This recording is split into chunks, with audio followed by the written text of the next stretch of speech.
program. Could you first say hello to our listeners and tell us a little bit about yourself? Hello, my name is Koh Sang Woo. I'm an artist. I live in New York. So obviously I'm a New York-based artist. I'm visiting Seoul because I have a solo show. Okay, you're holding your latest, and I believe this is your third exhibition being held here in Seoul. Now, the exhibit is entitled, I Know Someone Who Believes Love Comes Before Money and Status. Yes. That's a pretty long title. Yes. It's a beautiful title, too. So, could you give us an overview of the exhibition? Obviously, the theme deals with true love. Yes. Yes. Could you tell us a bit about it? I know it's a very interesting title. I hear a lot from the people because especially in art world, you try to keep it very simple. So it became an issue in the beginning. But the whole thing started when I read a magazine. I read about the love story of this one TV announcer. She works for KBS. Yes, I know who she is. Yes, her name is Koh And I read her love story and I read her marriage story also, and I got very deeply touched about it. And then I met her last fall, and then I asked her if she would be a model for me, and then she instantly said yes. Oh, really? Yes, and it was for free because I don't pay my models, but instead I give them one of my artwork. Oh, really? Yes, and then she said yes, and then it was only on her, but I also asked her husband to join the set. So that's how the whole thing got started. So they tend to marry like the so-called successful men, and she basically married for love and love only. Have you had a chance to read the poem that her husband wrote for her when he proposed? Beautiful, right? I did, yes. Well, so what do you hope to convey to the visitors through your works? She married a very poor artist, and artist, being a male artist, when you don't have a name, nobody wants to date you. But when you become famous artist, everybody wants to date you. Right. That's how it works as a male That's artist. right. He doesn't have any name. He doesn't have any official book he published yet. So I really respect her decision for everything, because announcer, they have access to meet the high-class men, men with the power and money.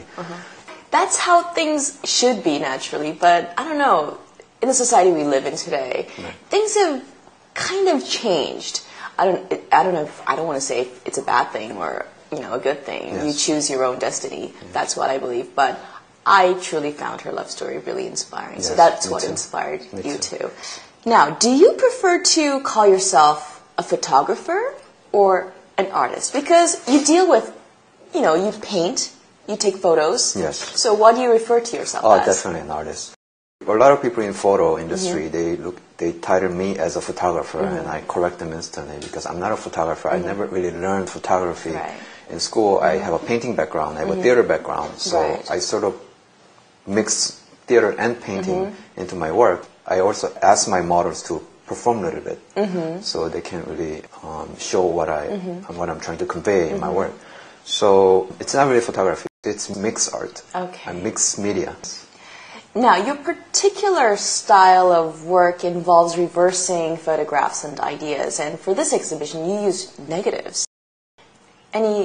Any particular reason? Well, I first discovered when I was 23.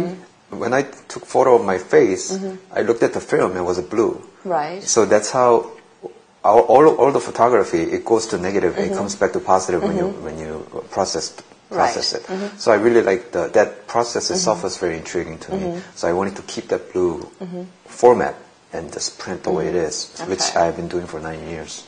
And it's interesting because, when you look at negative film, you look at yourself, it's like, is this really me? I don't look like a girl. I don't look like a guy. It's just, I don't know, another whole entity in that film. So I think that part of negative film is very interesting too. Yes. Now, what I found interesting is that you prefer to use amateur models instead of professional models, and they're kind of far from what people would normally think of when they think of the word model, right? Why do you prefer amateur models? I worked with a professional model, like an actress or model. It becomes very fake. They already have that look. They're trained in front of the camera, so I don't really look at that as my creation. I want it to be like 100% my creation, because fine art means you go from nothing to something, right? So this is first time I sort of casted a well-known female figure, which is the Koh but she still doesn't have a lot of entertainment background. She doesn't do entertainment activity like normally all Right. our TV announcers do. So it was very pure process. So how do you go about selecting your models? How do you find them? Depends on the concept. I worked with a very large female for many years. That was because I was working with a definition of modern beauty, what women beauty should be, if our beauty is heading to the right direction or not. So I sort of wanted to criticize that point.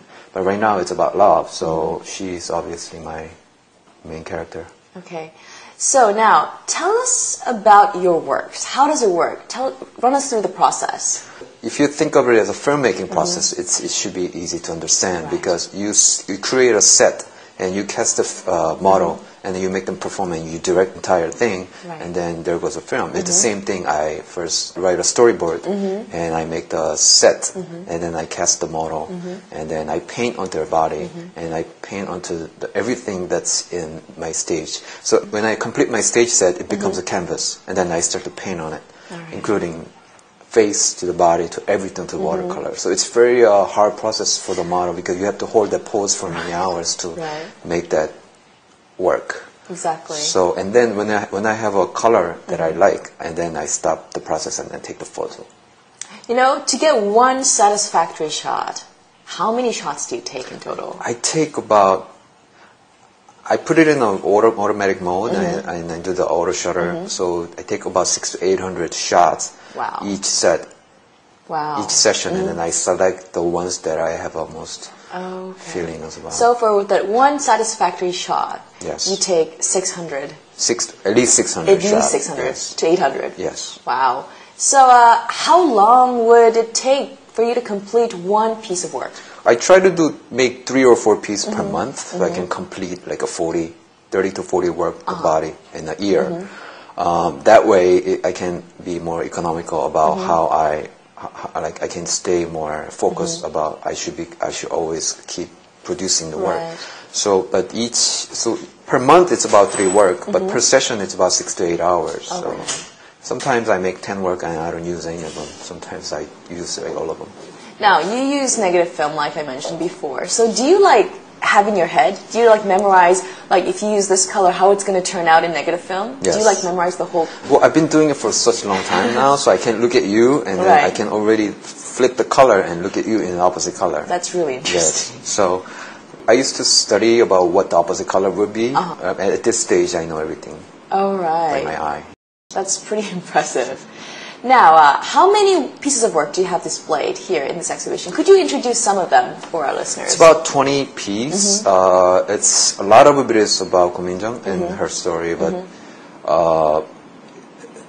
title also comes from their actual love story. So I try to hide her husband's face as much as I can. It's always her face that's the focus, and her facial expression. Yes. So sometimes she's very sad. Sometimes she might cry, and it's very mixture feeling in her facial expression. So it's about what love should be in our society, and if our current Korean society, if marriage culture is heading to the right direction or not, which I think is not. So I wanted to sort of raise that issue as well, love and marriage and true definition meaning of love.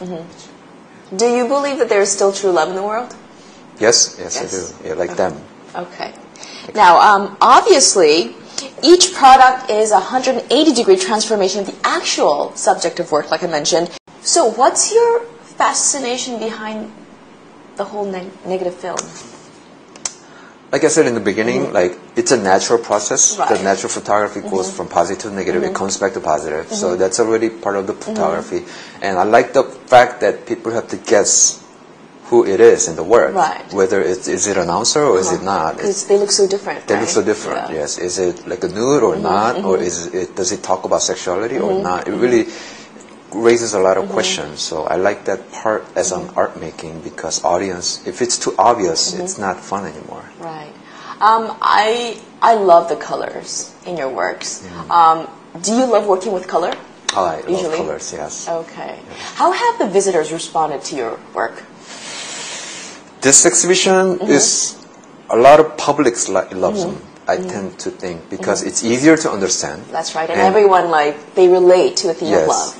Although she's not the most popular figure, But a lot of younger generation, especially in 20s and 30s, they know about her story. So it's very, I guess it's more touching for them. So a lot of publics like them. Our critics are curious how they see it. I'm not sure yet, but so far I'm having success. Okay, so this is your third exhibition. What kind of themes have you dealt with in the past exhibitions? Past 4 or 5 years, I worked with the definition of beauty, like a female figure, and what's the idea of a beauty. Is it like a skinny model with a lot of plastic surgery done? That's sort of where the beauty trend is heading. So I sort of wanted to criticize that issue a little bit and chose a complete opposite figure, which is she's an Asian woman, but she is very large and she's not so pretty. But I wanted to also portray her in a very beautiful way. What do you consider is beautiful then, as an artist? Like it has to. I'll be lying to you if I say looks is not important at all, but it has to be 50-50. I think inner beauty and also looks has to come together. But I think current society, especially in Korea, it's too much like a wemo oriented culture, so it's missing a lot of important meaning. Do you even think there is such a thing as objective beauty? What they say, beauty is in the eye of the beholder. I think beauty is completely subjective. What do you think? What is your idea on that? It is completely subjective. Especially for me personally, I think looks, like if someone looks very sexy, and so I say like lust, it fades away very quickly. Yeah, no matter how pretty someone is, like your girlfriend might be the most beautiful person, like a beauty, like a queen or something, but it won't last more than a few months, and you will. I agree. Yeah, so it fades away with the time, but the inner beauty tends to stay for a long time. So it's been a little over a decade since you left for the United States. You left when you were a high school student. Do you feel at home here or back in the States? Half and half. I think my brain is exactly half and half, Korean and American, but I don't really consider myself, if someone looks at me as a Korean American, I also correct them also, because I don't believe in where I should belong. Right. So, but I think Seoul has something that New York doesn't have. New York has something that Seoul doesn't have. I definitely love New York, but besides New York, I hate every other city in the state. Because New York, it has every race and every class of people. It doesn't have any that drawing line that between like a class or color of skin or anything. So I love the city. And we have to admit that New York is like completely different from any other city in the States. Yes, very different. Very different. I lived in West Coast and also Midwest, but I don't think I'll ever go back to Mid or West. So it's the new year, 2009. Yes. What kind of plans do you have up your sleeve for this whole year? I'm going back to New York next week because I have a show in March at it's called Scope Art Fair at the Lincoln Center. So I'm showing 3 pieces from this collection at Lincoln Center, and also a few pieces are going to Hong Kong and London as well. So I plan to travel to Hong Kong to have a 4-piece in Hong Kong Christie's at auction, and also London Christie in one of the auctions. So I love to travel. Right. Do you have any other exhibitions in mind for this year? As far as in Seoul goes, no. I don't plan to have anything for next year. I think when I have a solo show, I think I need a break for at least a year. So I try to focus on a New York exhibition and also Europe if I can, which I love to go. Awesome. Yes. Well, thank you so much for talking to us today. Thank you.